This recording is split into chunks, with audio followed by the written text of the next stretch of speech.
Welcome back. CNBC आवाज पर जारी है प्रॉपर्टी गुरु और हम दे रहे हैं आपके सवालों के जवाब। मोहम्मद असलम साहब हमारे आज के प्रॉपर्टी गुरु हमारे साथ हैं जो आपके सवाल ले रहे हैं। तो चलिए हमारे अगले कॉलर हैं अंशुल कौशिक साहब, गुरुग्राम से हमें कॉल कर रहे हैं। अंशुल जी बहुत स्वागत है आपका प्रॉपर्टी गुरु में। I hope you are well. बताइए क्या पूछना चाहेंगे आप? या thank you for taking my question. मैं अभी गुरुग्राम हरियाणा से बोल रहा हूँ एंड मेरा जो रिक्वायरमेंट है that is for 3 BHK okay and I am looking for sectors in new Gurugram side in Manesar side sector 81, 82, 83, 84 and 85. This can be in high rise as well as it is okay for low rise also. Low rice भी आपको चलेगा। एक 3 BHK आपको चाहिए sector 80, 81 और पूरी series आगे 85 तक आप देख रहे हैं। 80 से 90 लाख का बजट है। प्रेफरेंस यहाँ पर रेडी पोजीशन का ही है। राइट, गुड़गांव की बात एक बार फिर कर लेते हैं। तो आसम साहब, गुड़गांव एक हाल फिलहाल में हमने जो प्राइस राइज की जब हम बात कर रहे हैं इंडिया में अक्रॉस द बोर्ड, जो कि एक कॉस्ट के कारण आ रहा है, कॉस्ट पुश के कारण आ रहा है, लेकिन गुड़गांव उसमें शायद सबसे ऊपर खड़ा हुआ है।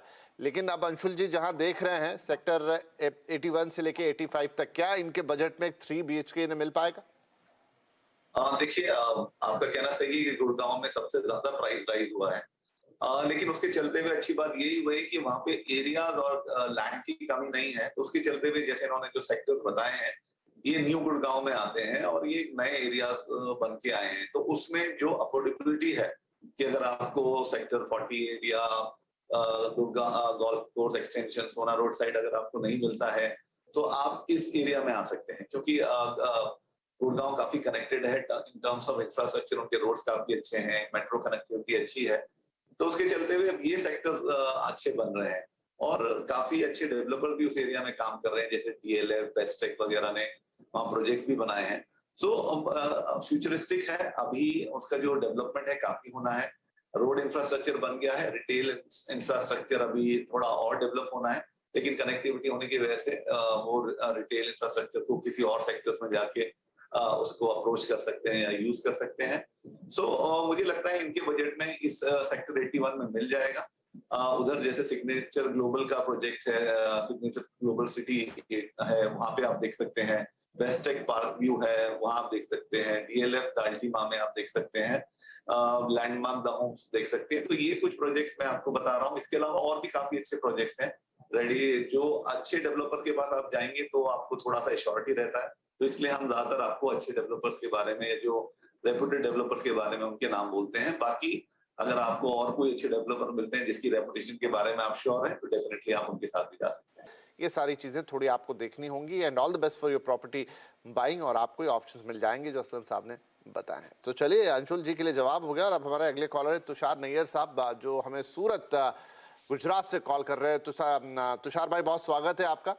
क्या सवाल पूछना चाहेंगे आज आप? सर नमस्कार। मेरे पास एक 3 BHK है 240 स्क्वायर यार्ड्स में, विपुल वर्ल्ड सेक्टर 48 गुड़गांव में। ओके जी। एक्चुअली मैं गुड़गांव में उस टाइम रहता था, अभी रिसेंटली सूरत मूव हुआ हूँ। ओके। और वो जो प्रॉपर्टी है मैंने उसको भी रेंट आउट की हुई है। तो मैंने सर ये 2019 अगस्त में ली थी 1.15 CR में। ओके। और अभी करंट वैल्यूएशन जहाँ तक मेरे को पता लगी है इट्स अबाउट 1.4 CR। बेसिकली ये टाउनशिप है सर, ये बिल्डर फ्लोर है। तो मेरा सवाल आपसे यही था कि अभी इसको फ्यूचर के लिए कंटिन्यू रखूं या इसको कुछ सेल आउट करने का प्लान करूं? राइट, अच्छा सवाल है सर आपका। गुरुग्राम पे अभी बात भी हो रही थी, प्राइस राइज वहां पे होते हुए दिखाई दे रहे हैं। लेकिन क्या करना चाहिए आपको? क्या आप इसे सेल करके निकल जाएं? थोड़ा बहुत मुनाफा तो दिख ही रहा है यहाँ पे, या अभी आपको ये और मुनाफा दे सकता है, या मतलब साहब से पूछेंगे सर क्या करना चाहिए तुषार भाई को? तो मेरा तो तुषार जी के हमेशा से तुषार जी या बाकी दर्शकों के लिए यही रहता है कि रियल एस्टेट में थोड़ा इन्वेस्टमेंट लॉन्ग टर्म ही रखना चाहिए। आप तो फिर भी आप बहुत लकी हैं कि आपने उस टाइम इन्वेस्ट किया जब market was not that great in NCR में, जब मार्केट इतना थोड़ा ठंडा था। लेकिन कोविड में और कोविड के बाद गुड़गांव में तो हमेशा से बड़ा ही है। पूरा NCR काफी अच्छी तरह से बिका है वहां पे माल। तो मुझे लगता है आपका प्राइस एप्रिसिएशन भी हो गया है, 1.4 हो गया है। अब अगर आप उससे बेचने जाते हैं तो ब्रोकरेज और वो सब करने में बाद में उसके ऊपर टैक्स जो आपको पड़ेगा, वो सब में आपका जो प्रॉफिट है वो सब निकल जाएगा। मुझे लगता है कि एक अच्छी प्रॉपर्टी आपको मिल गई है सेक्टर 48 में। अभी उसी के बारे में बात कर रहा था कि अच्छा स्टैब्लिश्ड सेक्टर है गुड़गांव का और फ्यूचर उसका काफी अच्छा है क्योंकि जो सारे एम्प्लॉयमेंट हब्स हैं वो सब आसपास ही है, रिटेल, अपना रोड कनेक्टिविटी इंफ्रास्ट्रक्चर सब अच्छा है, तो उसका बढ़ने के चांसेस काफी अच्छे हैं। आप एक अच्छी लोकेशन पे आपने खरीदा है, आप उसके कंपैरिजन में कहीं भी को इन्वेस्ट करेंगे तो भी वो आपको रिटर्न शायद उतने ना मिले जो यहाँ पे आप कंटिन्यू करेंगे और 4-5 साल तो आपको अच्छे रिटर्न आ जाएंगे। और बेस्ट पार्ट ये है कि आपने उसको रेंट पे भी किया हुआ तो इतना आपको टेंशन नहीं होना चाहिए। तो मुझे लगता है आपको बने रहना चाहिए, अच्छी प्रॉपर्टी आपने ली है तो अब आप उसको कंटिन्यू कीजिए। वक्त हो गया यहाँ पर एक छोटे से ब्रेक का। ब्रेक के बाद गुरुग्राम की बात हो रही है तो गुरुग्राम ही आपको लेकर चलेंगे। सिग्नेचर ग्लोबल सिटी 81 प्रोजेक्ट को एक नजर देखेंगे, एक झलक उसकी आपको देखेंगे।